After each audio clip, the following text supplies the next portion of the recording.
Budget आ गया 2025 का और वफाकी वज़ीर ख़जाना मोहम्मद औरंगज़ेब साहब ने इतनी तारीफ़ की अपनी हुकूमत की माशी तरक्की की कि मैं वरता हैरत में पड़ गया कि क्या इतना अजीम कारनामे कर गई गवर्नमेंट। मैं पहले बताया था थोड़ा थोड़ा सीधा पॉइंट्स, कहीं हुकूमत को ये ना लगे कि मैं जब भी बैठता हूँ हुकूमत के ख़िलाफ़ ही शो करके उठता हूँ। फरमाया है वफाकी वज़ीर ख़जाना ने कि महंगाई की शरह 407% पर आ गई। 2 साल पहले ये 29.2% थी। रुपए की कदर में इस्तेहकाम है। तरसीलात 31.2 अरब डॉलर तक पहुँच गई हैं। रवा माली साल तरसीलात का हजम 37 से 38 अरब डॉलर तक जा पहुँचा है।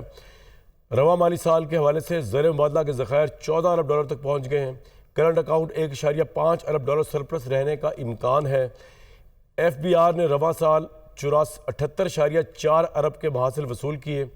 बिजली की तकसीम जो है जी वो प्रोफेशनल निज़ाम बोर्ड के तहत कर दी गई है। सियासी मुदाखलत बोर्ड में से ख़त्म कर दी गई है बकौल वज़ीर ख़जाना। चीनी के शोबे से महसूलात में 47% इजाफा हुआ। 3,90,000 नॉन फाइलर्स की निशानदेही की गई है। IPs के साथ मुआहदे में नजरसानी की गई है। बिजली की तकसीमकार कंपनी के नुकसानात में 140 अरब रुपये की कमी, बिजली की कीमत में 31% की कमी, ये सब उन्होंने बता दिया। उसके बाद जो तनख्वाहदार तबका है उसके लिए एक रिलीफ दिया है हुकूमत ने, मैं आपको वो भी शेयर कर देता हूँ। सरकारी मुलाजमीन की तनख्वाहों में 10% मतलब महंगाई जो है ये एक मजाक है। वैसे लास्ट ईयर से लेके अब तक जो महंगाई फेस की होगी लोगों ने, उसके बाद ये 10% इजाफा, चलें बहरहाल मैं क्या कह सकता हूँ, ये मजाक है। वैसे पेंशन में 7% इजाफा। तनख्वाहदार तबके के लिए तमाम टैक्स स्लैब्स में कमी कर दी गई। 6 लाख तक तनख्वाहदार तबका टैक्स से मुस्तशना, ये अच्छी बात है। 6 से 12 लाख टैक्स तनख्वाह जो टैक्स की शरह वो 1% होगी। 12 लाख आमदन पर टैक्स की रकम 30,000 कर देगी। 22 लाख तनख्वाह पर टैक्स की शरह 15 से कम करके 11 कर दी गई।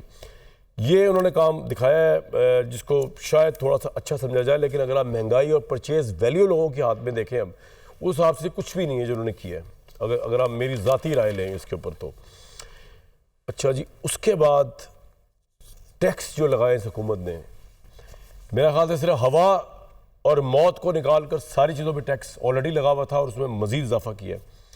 बैंक से नकद रकम निकलवाने पर एडवांस टैक्स की शरह 0.4% से बढ़ाकर 1% कर दी गई है। माशाल्लाह, यानी कि अगर अब आप अपने ही अकाउंट से पैसे निकलवाते हैं तो आपको 1% टैक्स तो यहाँ देना पड़ेगा। इसका मकसद नकद लेन देन करने वालों की हौसला शिकनी करना है।